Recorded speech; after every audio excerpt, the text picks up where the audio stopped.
Chers amis, bonjour. Je reviens vers vous après 3 semaines de silence, puisque, comme vous le savez, j'avais commencé à vous parler des ouvrages du professeur Djibril Samb, le meilleur. Cette collection intitulée « L'heure de philosopher la nuit et le jour », avec à chaque fois un sous-titre. Le tome 4 a pour sous-titre « Quand vivre, c'est philosopher ». Puis, j'ai abordé « L'heure de philosopher la nuit et le jour », le tome 3, « Quand philosopher, c'est vivre ». Vous trouverez toutes ces vidéos, Voilà. Ensuite, je vous ai présenté le tome 2, qui est ici, le tome 2, l'heure de philosopher la nuit et le jour, la mesure des choses, que vous trouverez aussi sur ma chaîne YouTube. Le professeur Djibril Samb a initié cette collection avec comme sous-titre « Première méditation théologique ». Il faut savoir que cette notion est créée, est un concept appartenant au professeur Djibril Samb. Aujourd'hui, j'attaque le dernier tome, le tome 5, un ouvrage d'actualité d'ailleurs, puisque je vous l'ai toujours dit, le philosophe pense le présent sans manquer de penser la totalité et l'avenir. Et pourtant, on croit qu'il est à l'écart, mais il est au creux des événements, il est partout, il a l'oreille et l'esprit complètement ouverts. Ceux qui pensent que le philosophe est à la marge, on peut penser à Thalès. Thalès de Milet, ce grand philosophe, on se moquait de lui parce qu'il avait sa lampe torche en plein jour, mais il avait fait des prédictions et les gens se moquaient de lui. Mais ceux qui avaient l'oreille attentive et l'esprit fin l'ont écouté et ont exécuté effectivement ses recommandations en matière d'agriculture et de pluviométrie. Et ces gens-là ont eu d'excellentes récoltes. C'est juste pour vous dire ça en passant, que le philosophe est au cœur de l'événement, il est au cœur de la cité, même s'il peut s'en détacher. Mais se détacher de la cité ne veut pas dire occulter les choses, être ignorant, ne pas savoir, etc. Le professeur Djibril Samb nous avertit tout de suite. Je tiens à informer mon lecteur que le présent volume intitulé « Qu'il est difficile de rester humain » clôt la série.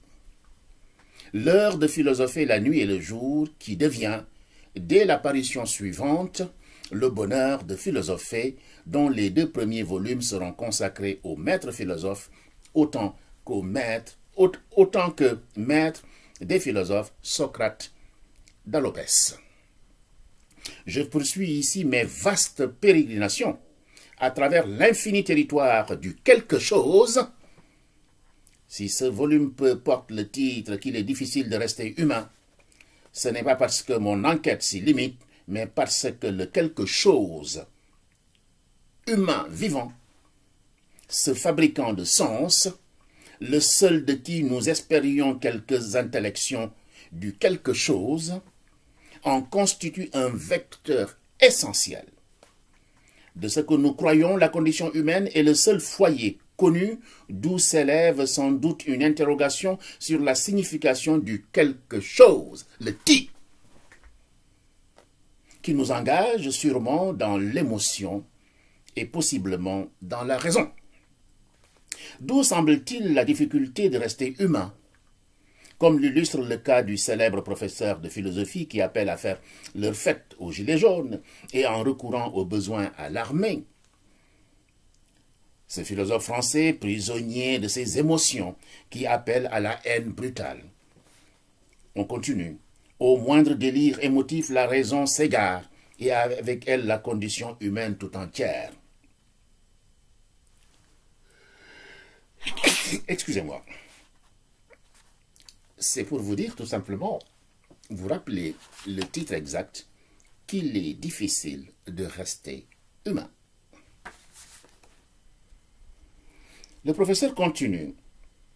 Il dit, c'est réussir à maintenir le contrôle de l'homo spiritus sur l'homo animalis, empêcher le débordement du second, voire son explosion, menace permanente.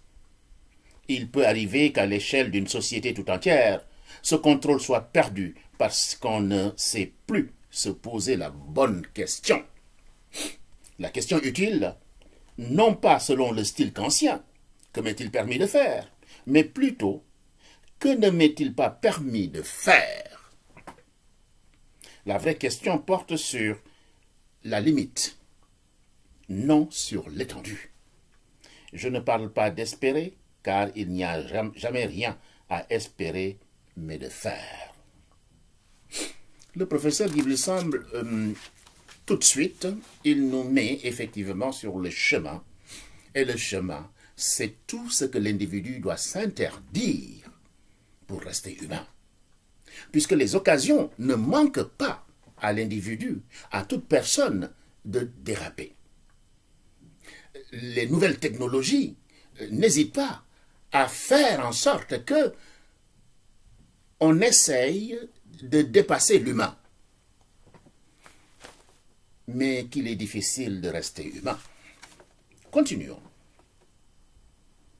Le professeur nous dit, deux autres figures féminines, cette fois-ci, illustrent la difficulté de la condition humaine. Il s'agit de la musulmane Rabia al-Dabayi, au 8e siècle, et de la catholique Johannes Anglicus. Quelques exemples, tout simplement. Le 1er janvier 2019, le professeur Guy Belsambre, dans sa première méditation, nous dit ceci. Il est essentiel pour l'homme de donner du sens à toute chose. C'est son mode d'exister fondamental et sa façon de faire exister les choses. Existe donc ce qui reçoit du sens, n'existe pas tout ce qui n'en reçoit pas. Exister ou recevoir du sens est tout un. Le 2 janvier, le professeur Guy Belsambre continue et nous dit ceci. Dans la littérature francophone, on ne connaît pas suffisamment le terme de dédémocratisation, forgé par l'américain Charles Tilly. Je continue. Vous irez voir le concept de démocratisation. Le professeur en parle très bien et je vous donnerai ici quelques définitions. Il dit ceci. Dans tous ces pays, on a pu noter une réversion de la démocratie. Réversion de la démocratie, c'est bien que dédémocratisation remains a possibility everywhere in the world. L'inégalité apparaît comme l'un des principaux facteurs favorables à la dédémocratisation. L'inégalité. Quel que soit le domaine où elle intervient, gender, race, nationality, ethnicity, religion, community, and similar classification system. Plus les politiques publiques creusent les inégalités économiques et sociales, plus s'accentue le risque de réversion de la démocratie. Il est clair. Le 3 janvier, je continue parce que ces réflexions du 1er, 2 et 3 nous montrent effectivement l'angle par lequel le professeur veut nous mener. Un autre facteur qui y contribue, ce sont les groupes de pression qui sapent les capacités intrinsèques de l'État, réduisent celles des citoyens à participer à la vie publique, et en particulier au processus de la vie démocratique. Des changements positifs dans l'intégration des réseaux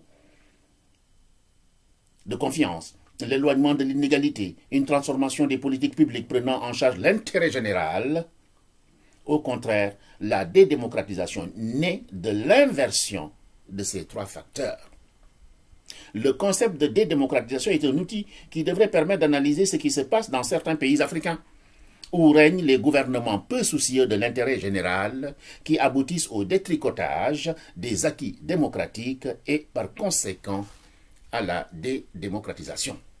Ce concept me semble d'une extrême importance pour analyser, c'est-à-dire que le professeur Djibril Samb vous donne des outils qui vont vous permettre d'analyser. C'est-à-dire que vous avez le concept, il vous explique et vous regardez votre monde.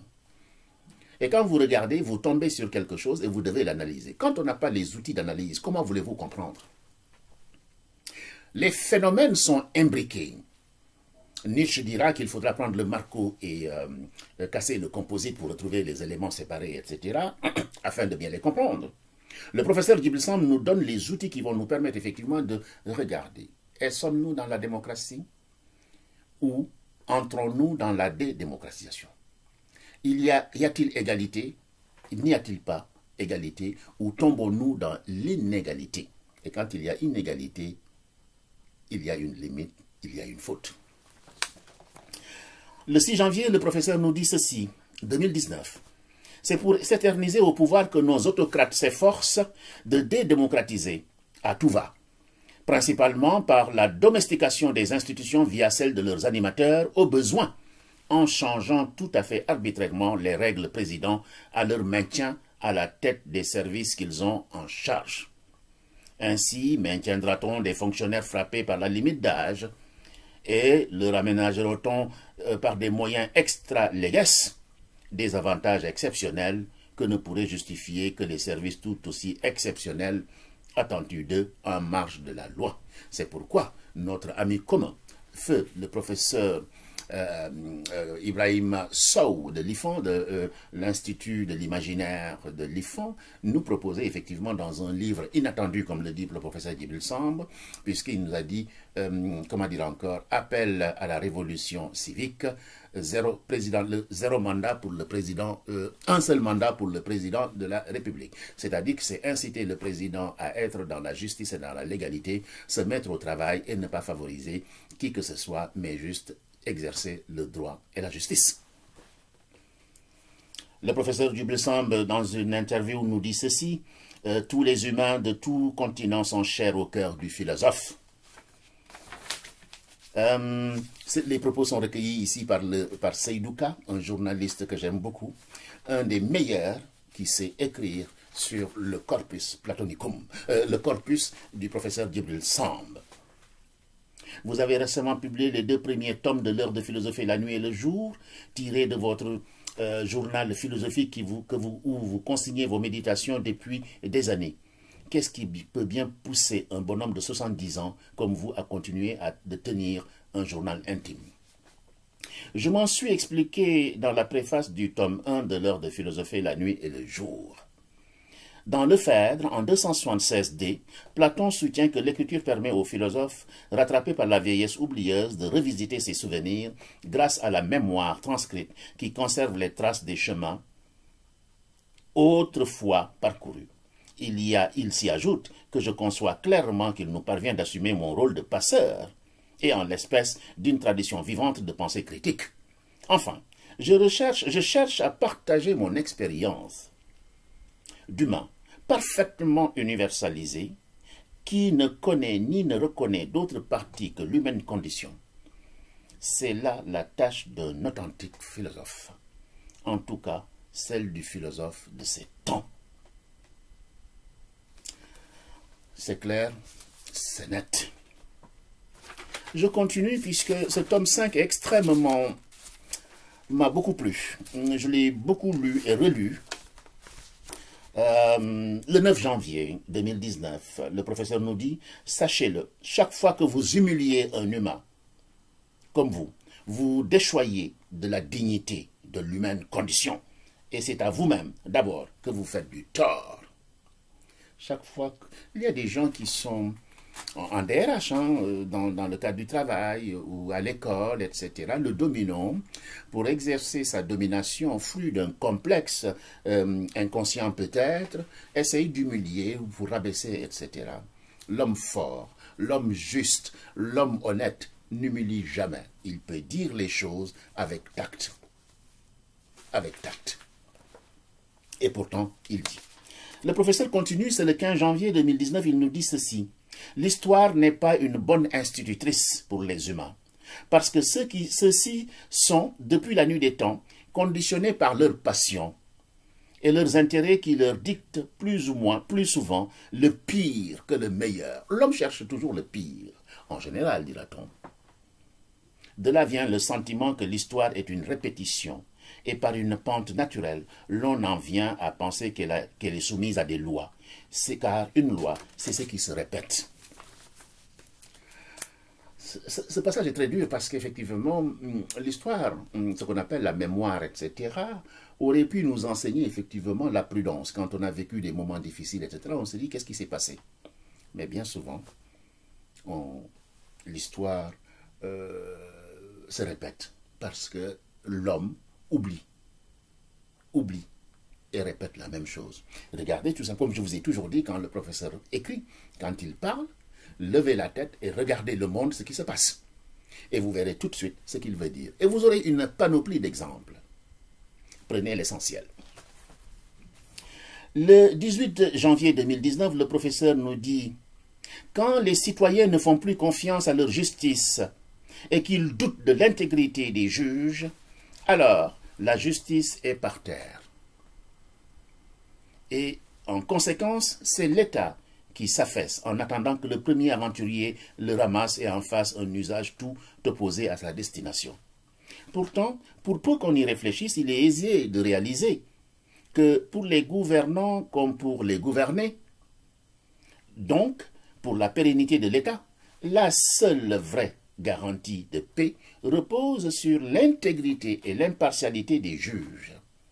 Il me souvient d'un passage de l'Apologie de Socrate, où le personnage éponyme rappelle que les juges ne siègent pas pour faire de la justice une faveur, mais pour dire le droit. J'en ai fait un viatique pour un jeune magistrat de mes amis. Regardez, et vous comprendrez. L'Afrique, le monde, le Sénégal, partout. Puisque le propos du professeur Djibril Samb ne s'adresse pas seulement au Sénégal, il s'adresse au monde. Le 21 janvier, le professeur nous dit ceci, puisqu'on lui a posé une question. Aujourd'hui, comme il le fait d'habitude, mon neveu Pape Ndiak Ndiaye m'a envoyé un élément audiovisuel consistant en une diatribe contre des adversaires supposément politiques, non expressément désignés, avec ce commentaire. Je crains pour la stabilité politique de notre pays, à quoi j'ai répondu ceci. À l'instabilité peut, dans certaines conditions, frayer la voie au changement plus ou moins profond qu'espère une société. A contrario, la stabilité peut être que le cache-misère des maux qui la gangrènent insidieusement mais profondément. Chers amis, vous savez très bien cette image forte. Je vous dis de simplicité. C'est tout simplement pour vous amener à mieux comprendre ce que le professeur veut dire ici. Vous voyez, qu'est-ce qu'on nous a appris quand on était enfant? Méfiez-vous des eaux tranquilles, des eaux douces, où vous ne voyez rien déborder. Méfiez-vous du silence, de la tranquillité, du calme. Qu'est-ce que le philosophe doit faire? Il prend un bâton, il touille pour voir qu'est-ce qu'il y a au-dessous. Si vous prenez seulement la surface qui est tranquille, mais qu'est-ce qu'il y a en dessous? Pour le savoir, vous touillez. Et quand vous touillez, les éléments se mettent en branle. Et là, vous comprenez. Et généralement, on le dit, les crocodiles, qu'est-ce qu'ils peuvent rester tranquilles sous l'eau? Certains serpents peuvent rester tranquillement sous l'eau, en train de guetter, etc., etc., etc. Donc, méfions-nous effectivement de cette paix, de cette tranquillité, ce calme. Effectivement, les deux moments sont importants. Qu'il y ait effectivement une instabilité ou une stabilité, de toute façon, on doit être sur ses gardes à chaque fois. Le 25 janvier, le professeur nous dit ceci. Pour l'esprit négro-africain, si rien n'est supérieur à la vie, c'est parce que rien de ce qui lui serait supérieur n'en ferait partie. Et par suite, serait réputé inexistant. Car tout ce qui existe n'est que dans la vie. En dehors de la vie, il n'y a pas d'existence constatable. Le 24 janvier, je reviens à ceci, le danger pour le philosophe, c'est d'être le suppôt d'un parti ou de se laisser couler dans le moule d'une idéologie ostracisante en dehors de l'humanisme radical. Il n'y a pas de bon parti ni de bon engagement pour le philosophe. Dans la tourmente de l'Allemagne nazie des années 30, il y eut des bons esprits qui n'étaient pas forcément des philosophes, mais qui surent faire la différence entre l'amour et la haine. On retrouve effectivement ces figures dans l'actualité. Je continue, puisqu'on a beaucoup de choses, j'ai beaucoup de choses à dire. J'ai reçu aujourd'hui la visite de deux immenses historiens, Boubacar Bari et Babacar Fall, spécialistes, l'un de la Sénégambie, l'autre du travail forcé en Afrique noire. Je cite ces noms-là parce que c'est l'occasion pour vous, quand le professeur Djibril Samb cite quelqu'un, c'est qu'il est bon. Qu'est-ce que je fais? Je vais tout de suite chercher. Qui sont ces gens? Et effectivement, en les lisant, je découvre ce que le professeur voulait dire. Moi, c'est une attitude, hein, c'est vraiment une discipline. Le professeur cite quelqu'un, je vais chercher. Dès que j'ai fini, je vais chercher. Ou quelquefois, je pose le livre et je vais tout de suite chercher. Et c'est pourquoi je lis lentement. Le professeur Djibril Samb, je le lis lentement, posément. Parce que si je me précipite, je vais rater beaucoup de choses. Chacun a sa façon de lire. Je lis posément, calmement, le professeur Djibril Samb pour mieux avaler en comprenant ce qu'il dit.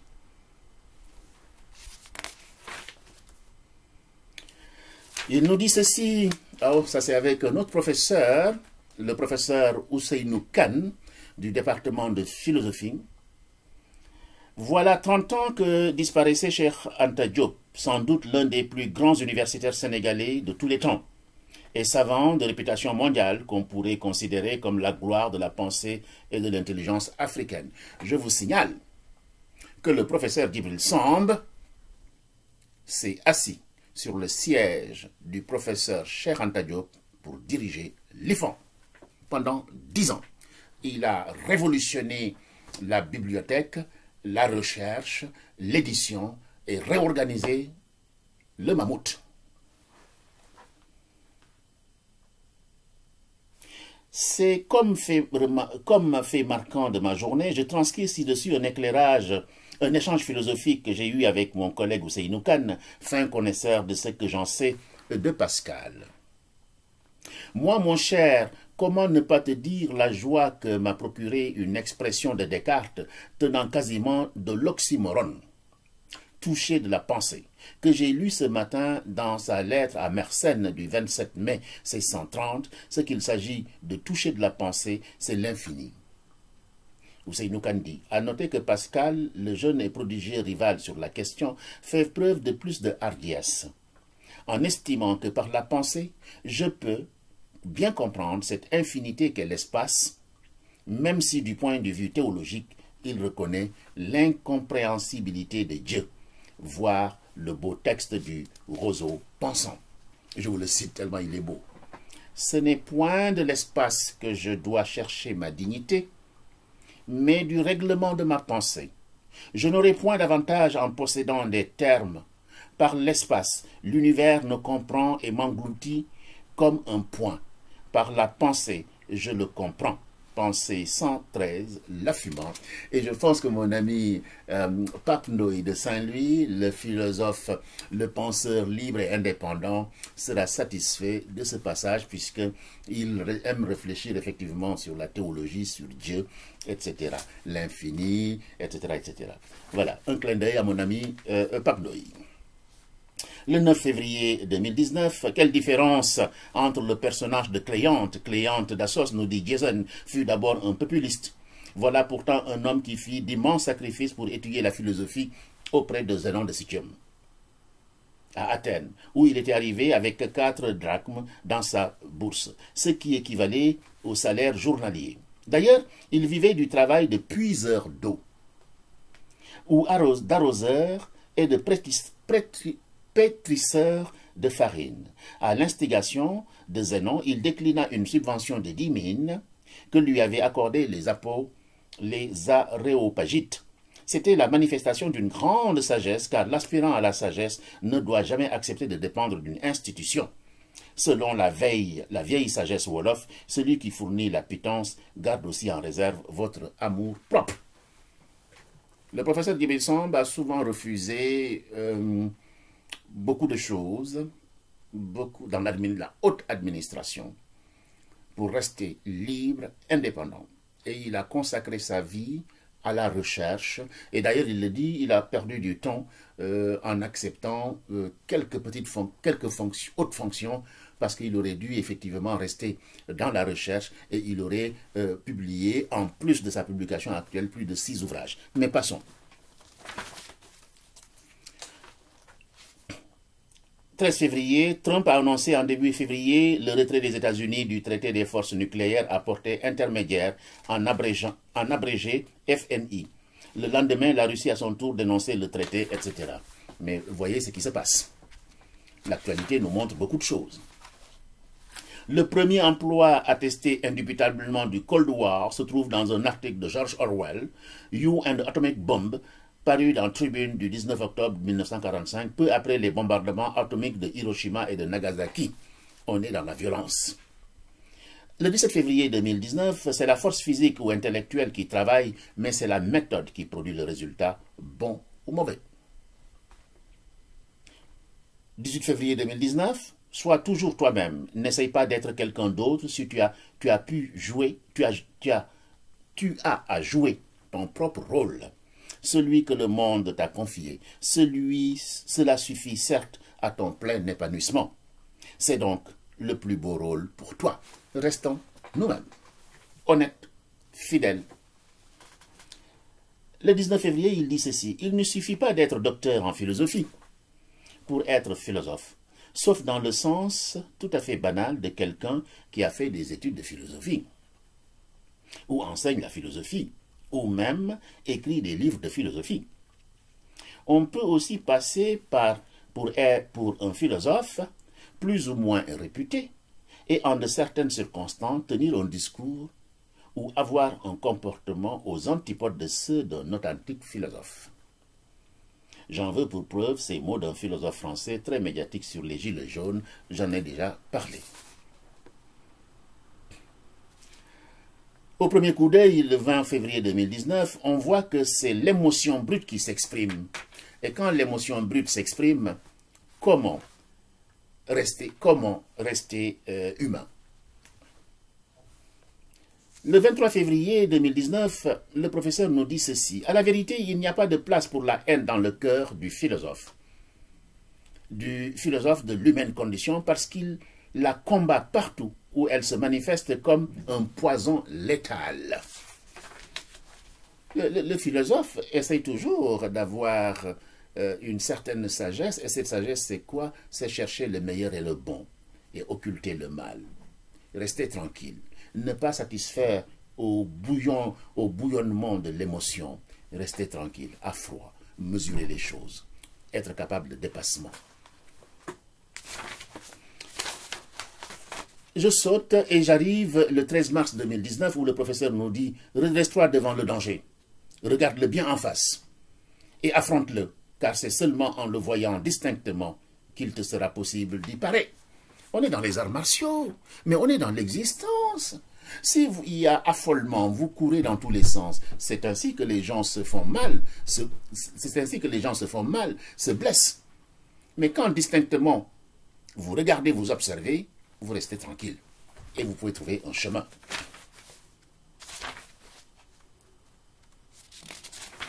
Le professeur, le 25 mars 2019, nous dit ceci: nous jugeons toujours les autres comme si nous étions nous-mêmes parfaits et irréprochables, et les autres imparfaits et impeccables, en gardant l'esprit l'étymologie latine de peccare, faire un faux pas.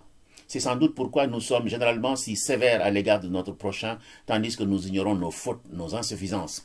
Être modeste, ne pas juger les autres, éviter de critiquer les gens, mais, et d'ailleurs, dans les religions, dans l'islam, dans le Coran d'ailleurs, il est interdit de parler de parler des gens, de médire, c'est pas bon du tout. Mais maintenant, dès que vous tournez le dos, qu'est-ce qu'on fait? Le professeur Djibril Samb est au cœur de l'humain. Il est au cœur de l'humain. Le 31 mars 2019, il dit « La philosophie que je pratique ne s'accommode d'aucun ordre établi, parce qu'elle le questionne jusqu'à son ébranlement. On s'en souvient ainsi qu'elle traite la tradition. Le pourquoi ne m'importe davantage que le pourquoi, car le premier interroge le réel et le possible, le second seulement le réel. Mais les deux interrogations sont légitimes parce qu'elles sont la source de tout questionnement, en même temps que le cheminement de toute réponse. En outre, qu'on note que le possible n'est qu'un réel actuellement caché. » Et il dit le 3 avril 2019, la veille de notre, comment on appelle ça, de notre fête de l'indépendance. Si tu veux bien commencer ta journée et bien la passer, commence par t'installer dans une disposition bienveillante à l'égard de ton prochain, quel qu'il soit. Quelle chance tu as d'être là, à cet instant. Profites-en, car tu ne seras pas toujours là. En vérité, ce n'est pas l'instant qui passe, c'est toi. Chers amis, tout est dit. Le 5 avril, le lendemain de notre fête d'indépendance, il nous dit ceci. Sundiata, le fondateur de l'Empire du Mali, aurait dit « On ne peut faire son temps et faire le temps de ses enfants. » Voilà un propos très vraisemblable que même pas un philosophe de ce temps ne songerait à contester au premier abord. Il y a une dynamique. Il y a une évolution, il y a des valeurs constantes, mais des valeurs qu'on peut, comment dire encore, changer, modifier un peu. Mais le fond restera le même. Mais je ne peux pas imposer à mes enfants ce que moi j'ai vécu. Et nous faisons souvent cette erreur. Parce qu'on nous dit la tradition, elle est bonne.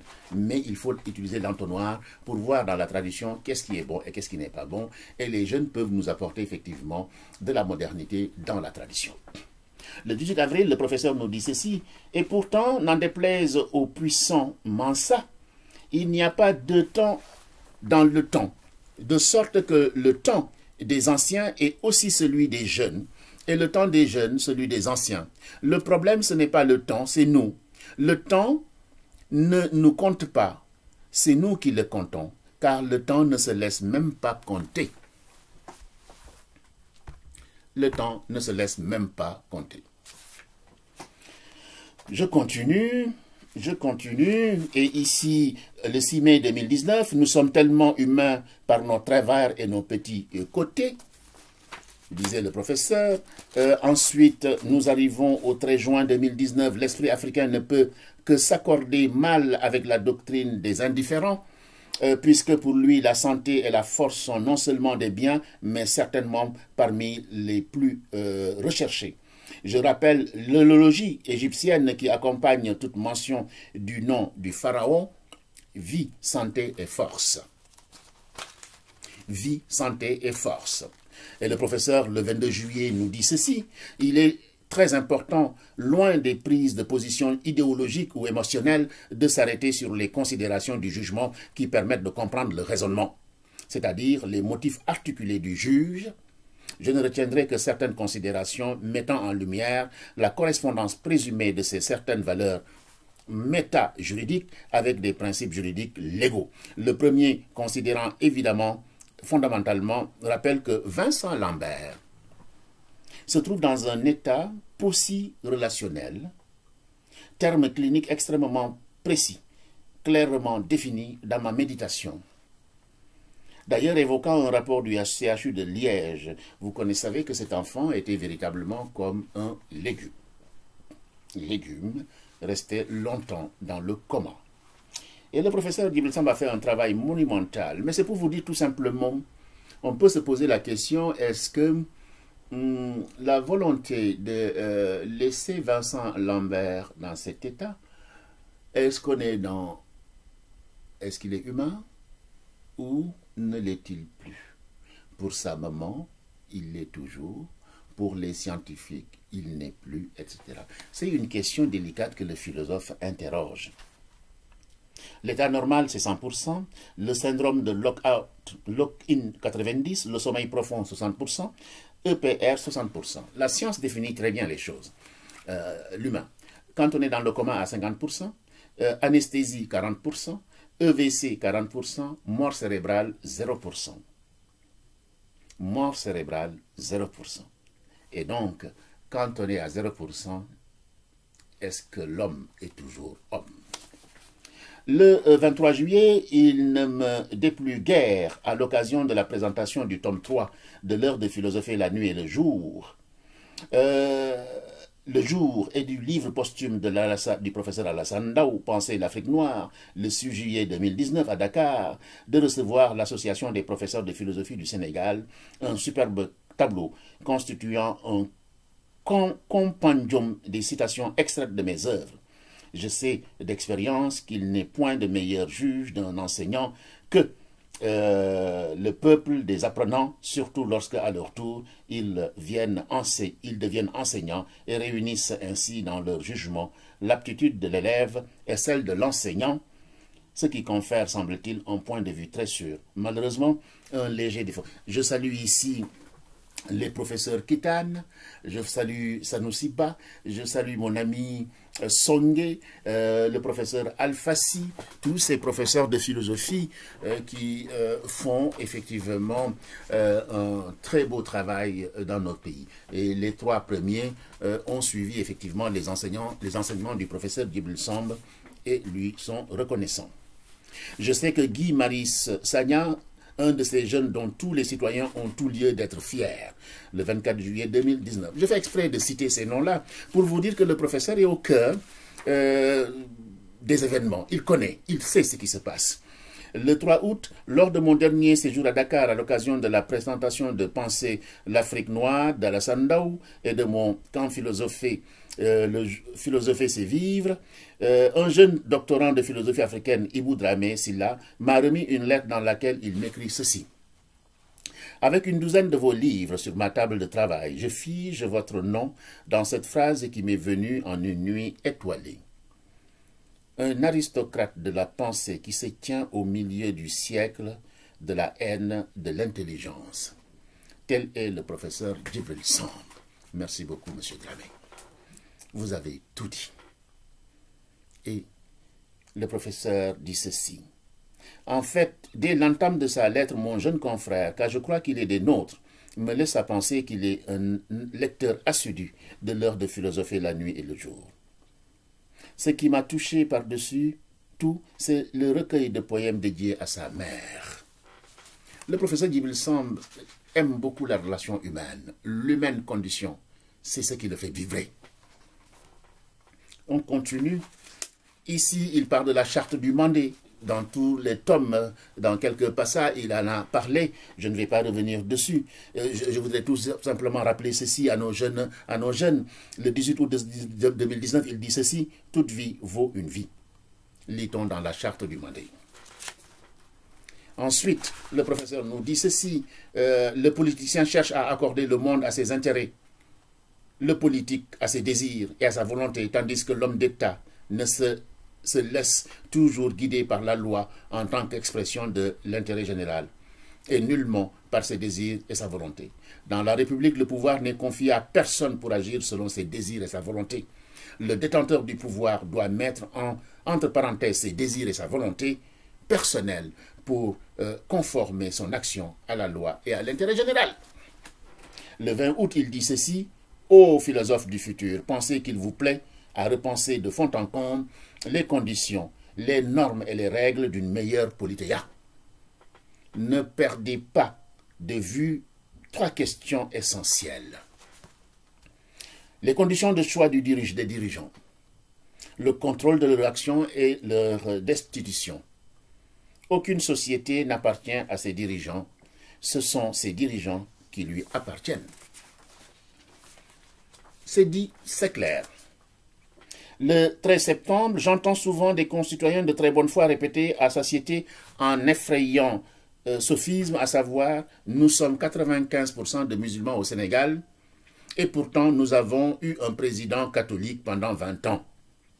Tout d'abord, étant rappelé in limine que nous sommes dans la sphère politique.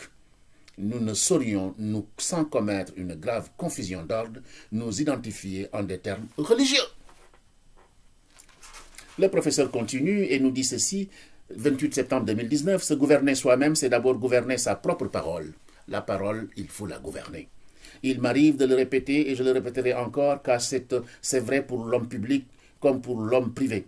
La parole, semble-t-il, possède sa logique propre qui ne se conforme pas toujours à celle de la pensée. Il faut s'assujettir à penser avant de parler, de sorte que la parole ne soit que l'écho de la pensée au lieu que celle-là ne vienne brouiller celle-ci. Il m'arrive de me représenter tout sujet dont la pensée et la parole s'accordent comme un foyer de paix. Il faudra encore accorder ses paroles et ses actes. Prenons le nord et que l'on ne vous voit marcher vers le sud. Le professeur continue, le 29 septembre 2019, dans le droit fil de sa vocation humaine, et tout au contraire de Hegel, il développait deux idées fondamentales. D'une part, les humains sont égaux, et d'autre part, les cultures sont comparables. Le professeur continue, il continue, et nous dit ceci, 11 octobre 2019, dans un long paragraphe, Latsukabe Fall rappelle l'histoire de Serigne Job Samb. Les Serigne Job sont des marabouts, maîtres coraniques, qui enseignaient le Coran dans leur village de Job Samb, situé à une vingtaine de kilomètres de Louga. Le professeur Latsukabe est quelqu'un que j'aime beaucoup, que j'ai découvert sur Facebook.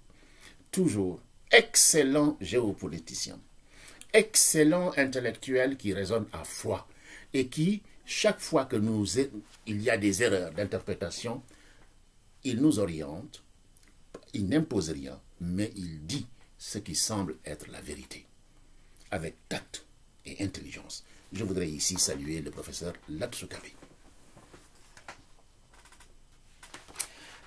Ensuite, le mot décivilisateur, comme le mot dédémocratisation, qui ne figure pas dans le dictionnaire de l'Académie française et pourtant attesté depuis le 19e siècle. En 1846, on trouve le mot décivilisateur dans les œuvres de Frontfred. Rien n'est plus décivilisateur que la spoliation des intérêts privés par l'effet des luttes guerrières entre deux gouvernements. Je pourrais multiplier les exemples aujourd'hui encore. Le mot est employé dans de bons comme par de moins bons auteurs, mais ainsi est faite la vie de tous les mots, qu'ils se retrouvent dans tous les lots. L'expression « gène décivilisateur » figure dans le livre de Philippe de Villiers. J'ai tiré sur le fil du mensonge et tout est venu. Il ne m'importe guère ici que de Philippe de Villiers ne soit pas une référence littéraire, mais il a écrit en français de nos jours et cela compte pour l'espèce. Le professeur continue en nous disant ceci. Là où la foule se rassemble, la raison devient souvent orpheline. Et quand elle se pique de juger des matières de la foi, elle devient assassine. 19 octobre 2019, je pense au poème intitulé « Le poète et la foule », écrit en 1845, que j'aime particulièrement et qui est à goûter sans modération. La plaine disait un jour à la montagne oisive, « Rien ne vient sur ton front des vents toujours battus. » Au poète courbé sur sa lyre pensive, la foule aussi disait, « Rêveur, à quoi sers-tu » La montagne en courroux répondit à la plaine, « C'est moi qui fais germer les moissons sur ton sol. » Du midi dorénavant, je tempère la laine, j'arrête dans les cieux les nuages au sol, etc., etc. Le 24 octobre, j'aime à dire que le professeur Nying est un des médecins hippocratiques en raison des bonnes pratiques que je retrouve chez lui. Je dois dire que je connais un peu les médecins hippocratiques pour avoir pratiqué pendant des décennies les traités éponymes. Le professeur Djibril Samb ici salue un médecin comme on en voit très peu en Afrique et au Sénégal. Le dialogue avec le patient si naturel sous d'autres cieux n'est pas si évident sous nos tropiques, quoiqu'il soit de grandes conséquences dans la prise en charge du patron. Un médecin doit écouter son patient. On dit même en Occident, j'ai rencontré effectivement, comme le dit, des médecins hippocratiques. Je discute beaucoup avec eux parce que quand je suis malade, quand il y a une thérapie, je veux savoir de quoi il s'agit. Et dans nos discussions, il me dit, Monsieur Sissoko, vous savez, vous le savez peut-être, le patient aide son médecin à le soigner. Je lui dis, ben oui, c'est dans la conversation et l'échange que le médecin va comprendre. Comment soigner si on ne comprend pas? Comment soigner si on n'écoute pas? Je vous ai dit, quand vous lisez le professeur Djibril Samb, soulevez la tête, regardez ce qui se passe dans vos relations avec le médecin, dans les relations de vos parents avec les médecins et les hôpitaux, et constatez. Et vous trouverez que le professeur dit vrai. Et c'est pourquoi il salue le professeur Nying. Le 31 octobre, je poursuis toujours mes réflexions sur le vivant, qui me paraît partout revêtu de la même dignité. Je demeure très marqué par la proposition péremptoire de la charte du Mandé et j'entends à savoir tout vivant vaut un vivant. 8 novembre, on me recommanda à ma demande un collègue de la faculté qui sévissait à l'hôpital de Dantec. Je lui expliquai en détail ce qui s'était passé. Jusque-là, il me consulta et me prescrivit un antihypertenseur. Le professeur Djibril Samb rencontre un médecin qui lui prescrit un médicament qui n'était pas le bon. Mais vous savez, on a souvent ça en Afrique et au Sénégal. Oui, mais le professeur Djibril Samb qui lit ses notices de médicaments, qui connaît sa maladie, qui a été très bien suivi par le docteur Nying, se rend compte qu'il y a un problème. Il interroge le médecin, il arrête, il interroge son médecin, qui lui dit « vous ne devriez pas arrêter ». Mais il ne sait pas à qui il a affaire.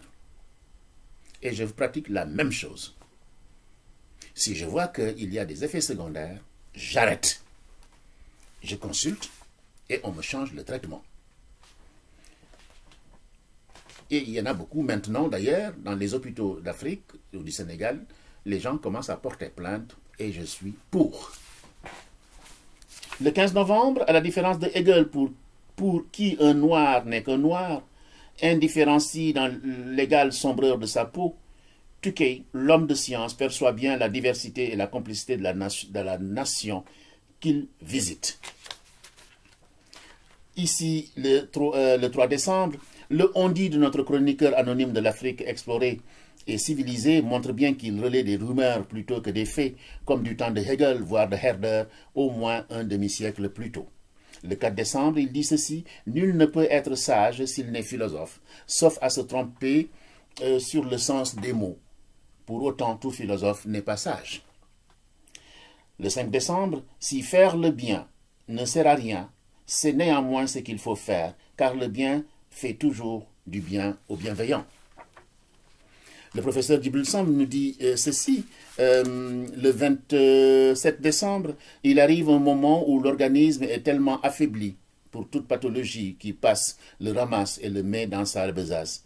C'est alors qu'il faut redoubler de courage.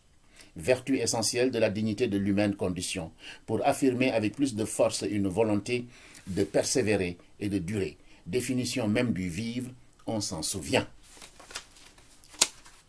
Les moments de faiblesse nous conduisent à commettre des travers et des défauts. Il faut être toujours calme et sage. Ce n'est pas facile de rester humain. Voici ce que je voulais dire de ce tome 5 du professeur Djibril Samb.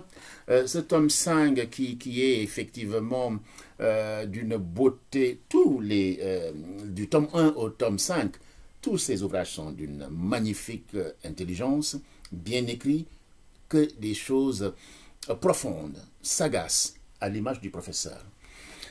Qu'il est difficile de rester humain, nous demandons à toute l'humanité, à chaque fois qu'on est un être humain, l'individu doit chercher effectivement à être cette bonne personne-là, cette bonne personne qui, comment dire encore, qui vit sa vie, pour faire le bien, Oui, on a parlé de Vincent Lambert, effectivement. On a parlé du docteur Ning, le médecin humaniste, de la dédémocratisation, du décivilisateur. Tous ces concepts qui sont extrêmement intéressants. Rester ferme sans être fermé, le dit le professeur. Écouter pour comprendre. Vous savez très bien que tout simplement... rester humain est très difficile, mais c'est possible. Et je le dis chaque fois, parce qu'il y a beaucoup de techniques qu'on peut utiliser, et ça c'est moi qui le dis. Je m'approprie maintenant cette phrase pour dire que quand le professeur dit qu'il est difficile de rester humain, j'ai écrit qu'il est facile ou qu'il est simple de rester humain. Mais quand certaines situations vous touchent au plus profond de votre âme et de votre dignité, on ne sait jamais comment on va réagir. Mais l'idéal étant de rester calme et d'user d'humanisme et d'humanité pour accueillir la chose, la réfléchir et quelquefois même d'en rire.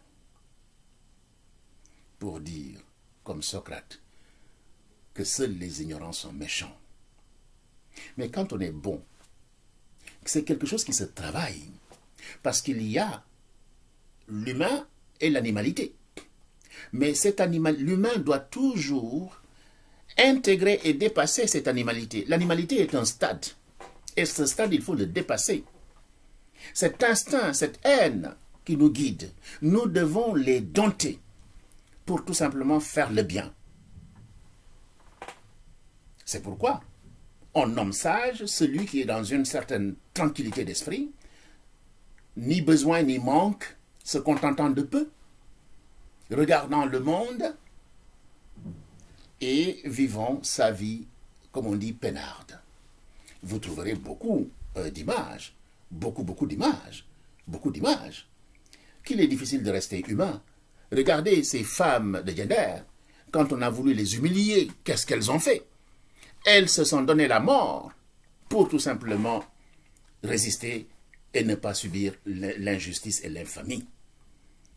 On dira que c'est inhumain. D'autres diront, qu'est-ce que c'est humain de garder sa dignité? On aurait préféré effectivement d'autres situations que les choses se passent très bien.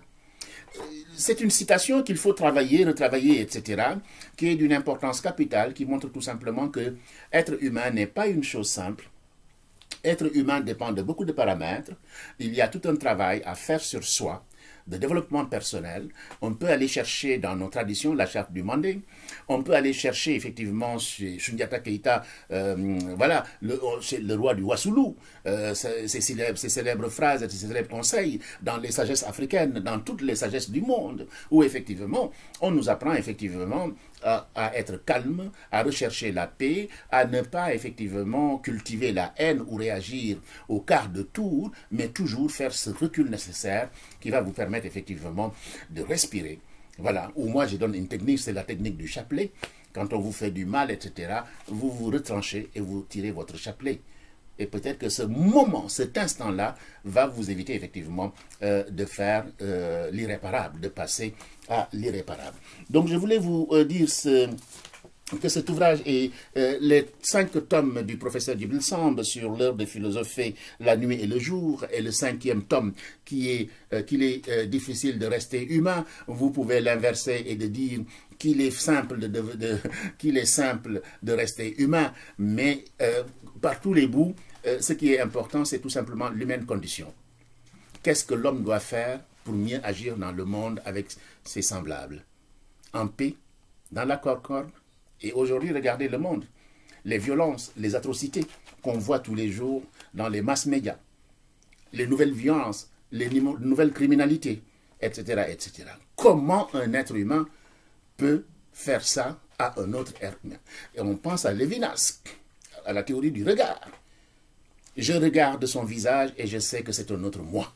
Donc je ne lui ferai pas de mal. Mais on a beau regarder l'autre quelquefois, face à lui, on lui fait du mal, etc. Ce texte nous inspire et d'une actualité cruciale. Je dis, aujourd'hui, nous sommes le 6 avril 2022. Il y a la guerre en Ukraine, Ukraine-Russie, au Mali, À travers le monde, il y a des foyers de tension.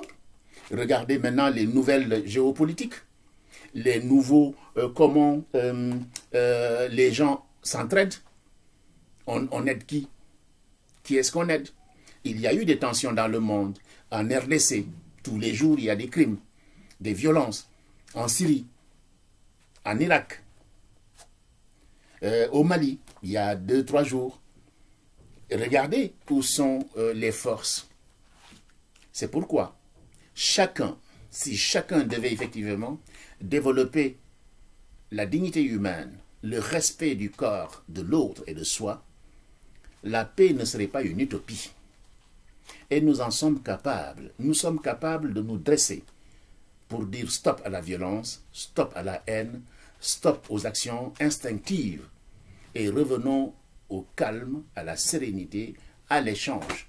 Il y a beaucoup de techniques, je vous dis, pour la zen attitude, rester tranquille, etc. Mais souvent, on est assailli par des actions violentes qui nous touchent dans notre profonde âme et on se dit, sans réfléchir, on réagit sans réfléchir. Mais il est toujours bon de réfléchir. Et c'est cela l'humaine condition. Même si ce n'est pas facile, qu'il est difficile de rester humain.